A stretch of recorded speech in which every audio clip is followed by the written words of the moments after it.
Eric, nagsalita na nga ang mga residente ng Marikina City kaugnay sa kontrobersyal na People's Initiative para amyendahan ang konstitusyon. Narito ang balita ni MJ Mondehar.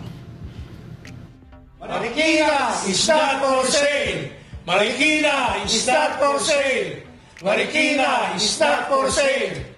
Ito ang kauna-unahang sigaw kontra People's Initiative ng mga residente dito sa Metro Manila. Ayon sa grupo ng mga dating kapitan at konsehal ng Marikina City, unconstitutional ang PI dahil hindi galing sa taong bayan ang inisyatiba.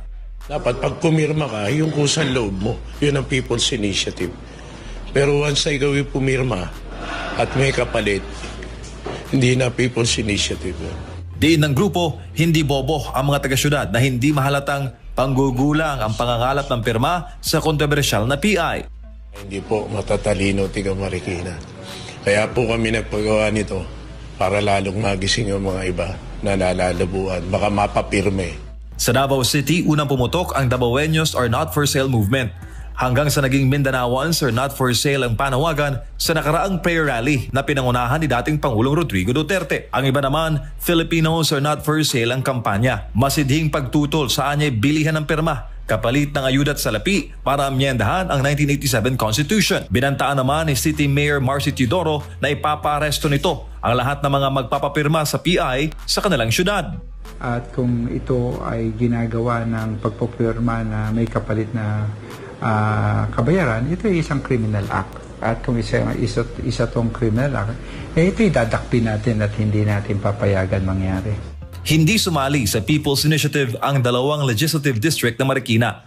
Kabilang sila sa 44 na natatanging distrito sa buong Pilipinas na tutol sa PI. Pero kahit ganon, may mga sububok raw na magpapirma sa syudad. Ang mga nagpapapirma hindi mga taga Marikina, galing sa ibang lugar. Huwag niyong subukan na gawin ito sa Marikina. Huwag niyong maliitin ang kakayahan ng mga taga Marikina at ang talino ng mga taga Marikina. Mariqueños are not for sale. Panatilihin natin ito. Panatilihin natin yung ating dangal. Para sa Diyos at sa Pilipinas kung mahal, MJ Mondehar, SMNI News. Saludo, Mayor Marcy. Ang laban kasamang bayan at sambayan ng Pilipino kay Mayor Marcy Teodoro at sa mga mamamayan at mga lokal at mga barangay officials sa Marikina. Pero may isa pa na matapang din ang mayor. Isabay na natin. Malaking syudad. Mayor ng Cebu, Eric. Michael Rama. O yan. Panoorin po natin ang pahayag din po ng ating butihing mayor sa Cebu na si Michael Rama sa kanyang hinaing sa People's Initiative. Okay, Mayor, go. I am very emphatic. Cebu City is not for sale. If you talk about People's Initiative, I've been very clear. It's not the People Initiative. It's Congress Initiative. So it has become Congressional Initiative. What is your thought on the pronouncement of former President Duterte About, PBBM? we'll pray. We have to pray.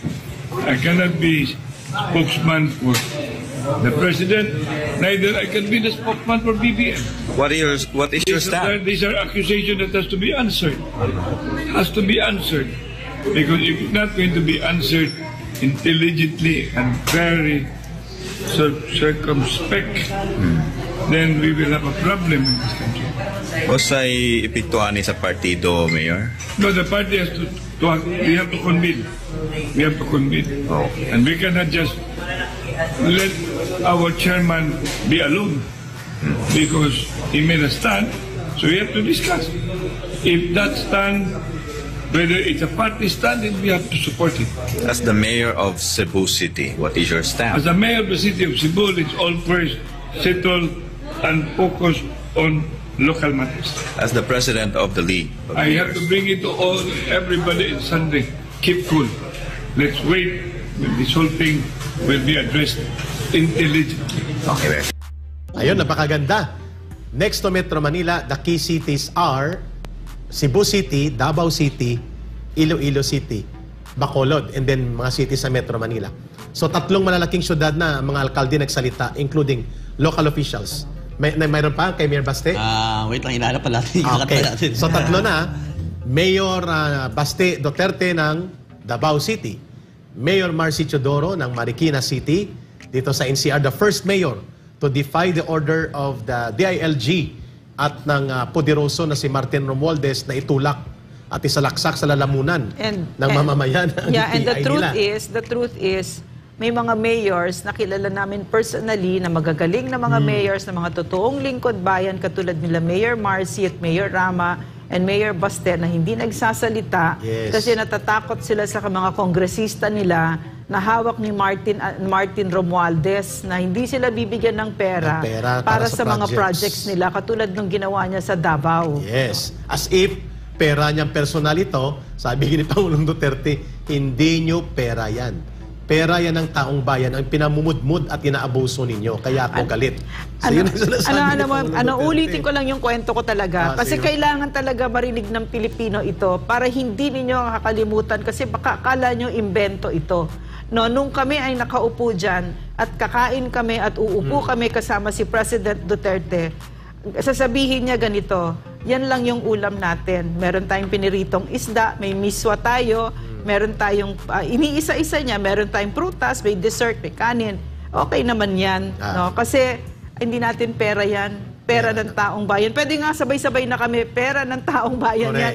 Every day that we ate with him like that, it was really like that. He really lived it. It was so quiet. And let me tell you the difference. When I went back to Malacanang, under this president, I was so shocked at what I saw. There was a buffet spread with steak and lobsters in the middle of the day. And I heard that this is an everyday thing. People's money. So this is what we mean, no? Kailangan hindi tayo papayag sa ganito. Kailangan meron tayong isang gobyerno na nahihiya sa taong bayan. Na maliwanag sa kanila. Katulad ng sinabi ni Eric, hindi ninyo pera yan, Martin Romualdez, pera ng taong bayan yan. At ang punto namin dito ni Ma'am Lorraine at ni Brother Franco, before ang aming susunod na balita na napakalaking balitang inihayag ng ating Vice Presidente din, una, pag nagsalita na po ang mga alkalde, kasama na ang mga barangay officials, tungkol sa isang bagay na nakakaapekto sa kanilang mga mamamayan at komunidad, malaking bagay po yan, dapat pakinggan yan ng ating nasyonal na mga pamunuan. Dapat nakikinig dito si Pangulong Bongbong Marcos Jr. at pati na po sina Speaker Martin Romualdez. Ayaw ng mamamayan, ayaw ng mga alkalde, mabuti na lang at may malakas ang loob, kagaya ni Mayor Marcy Teodoro, Mayor Basti Duterte at Mayor Mike Rama ng Cebu, Davao and Marikina na nagsasalita, but deep inside, alam po nila dahil si Mike Rama ay liga ng mga alkalde, League of Mayors, Vice President for the entire Visayas. So kilala at alam niya ang mga mayors at mga punong lingkod bayan na kanya nakakausap, hindi lang makaporma dahil nga sabi ni Ma'am Lorraine, kinukuga, no? Ginaksakal. Rotten politics na pag hindi ka sumunod, wala kang project. Wala kang pondo. Alam mo, I thought we were over with that kind of politics. Akala ko tapos na yun. Hindi pala. Binalik ni Martin Romualdez. At ma'am, idugtong natin. Ang maganda sa Marikina, sinabi ni Mayor Teodoro, subukan yung pilitin ang mga tao sa Marikina, ang mamamayan dito, at magpapirma kayo na may kapalit na pananakot o kaya pamimilit o kaya panluloko, ipapaaresto kayo sapagkat yan ay krimen. Tama po. Mahuhulog po yan sa bribery, mahuhulog po yan sa vote buying, violation po yan ng Omnibus Election Code, criminal offense po yan. Technical malversation. Technical malversation. Kapag pundo at program ng gobyerno, ipapuntahin mo sa isang programang pribado ang layunin, tama si Ma'am Lorraine, yan ay technical malversation. Krimen din yan. Kaya tama po ang tawag dyan, citizen's arrest. Yan ay in flagranti delicto. Kapag ginawa yan, sabi niya, mga pagpapirma na may panunuhol at may panluloko, aarestuhin kayo namin sa Marikina. Saludo, Mayor Marcy Teodoro, ikaw ang totoo at tamang lingkod bayan at alkalde na alam ang direksyon ng mabuting pamamahala. Sana, ganon din ang iba pang mga local officials at pati ang presidente ng bansa. If a mayor can do that, in a city like Marikina, to be very categorical and clear in the direction of good governance, in the direction of the rule of law, in the direction of protecting the welfare and the rights of the people, much more that it should be demanded on the president. Thank you, Mayor Marcy. Yeah, Yes. you know what? Yeah. What we're seeing kasi nakikita natin ngayon, no, Franco, Eric, mga kababayan, no, na nakakabigat ng kalooban ng Pilipino, all this display of disgusting leaders, no, disgusting. That's why it's so important that there are mayors like Mayor Marcy, that there are mayors like leaders like Mayor Rama, Mayor Baste, Duterte. that really show us, no, that it's not true that ang politiko na Pilipino ay corrupt, pagnanakaw, walang pakialam. Katulad doon nakikita natin sa Kongreso ngayon, hindi ko nilalahat. Pero marami sa kanila ngayon, walang nagsasalita. Nobody's taking a principled stand except for a handful. Diba? So, as a country, kasi this is like a classroom, we're studying this, diba? This is what real leadership looks like. Ganito yung totoong leader. So, ito yung iboboto natin, yung may track record. Kasi si Mayor Marcy, Mayor Rama, Mayor Baste, and specifically, I want to talk about Mayor Marcy. I know him personally, I've worked with him personally. Totoong lingkod bayan. Public servant. Nakita niyo naman kung magsalita. Yeah. Tahimik Malumanay. pero may tapang, 'di ba? So ganyan ang leader, ganyan. Correct. At bago tayo dumako sa kabilang news, babanggitin ko lang din syempre ang Undersecretary ng DILG kung saan Magaling din. Yes. inawat. Yes. Sinabi ni Yes. Ben-Hur Abalos na opinion niya lang yan. Yeah. Itigil mo yung pagsasalita na Yusek walang Balmosina. clearance. Ang gusto lang naman ni Yusek Balmosina is dapat hindi mangialam ang mga barangay officials. Dapat. Bakit sila magpupush? Kasi mali yun. Mali yun.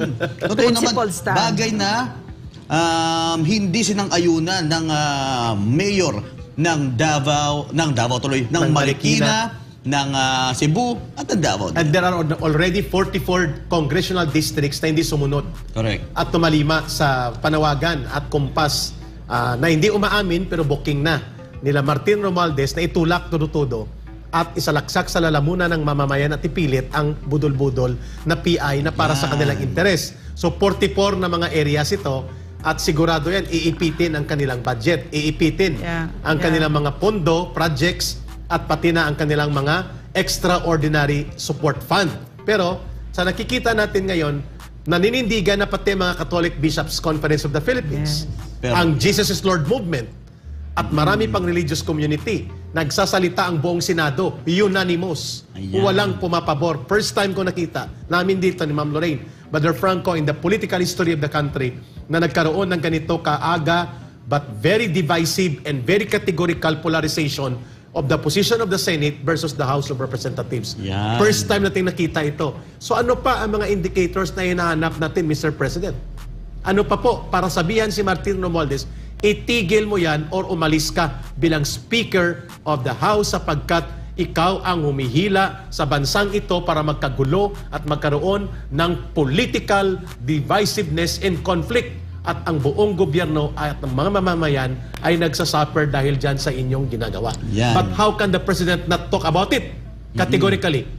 Because obviously involved siya.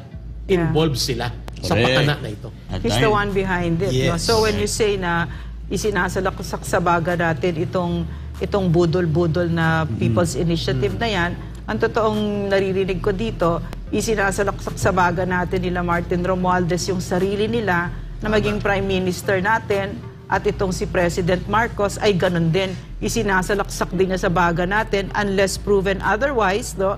Unless he really puts a complete stop to all of this. Correct. We can only surmise one thing, that he's part of it. He's siya. really the brains behind it. And that indeed, what the former president says is correct, that he wants to perpetuate himself in Yeah. power. And this is what this whole PI thing is about, no? Yan. Very elementary logic. Pero isa lang yan sa mga isyong kinakaharap natin. Pero bago natin, kasi may maganda pa tayong tatalakayin, pero narito na rin kasi ang ating magiging guest. Pero bago ang lahat, Okay, nandiyan na. yes, Wala yung importante. kay Baste. Pagbalik natin. Sige, maganda rin yun. Okay. Pero mga kababayan, standby lang po muna tayo. Marami pang may init na isyu ang ating tatalakayin sa pagbabalik.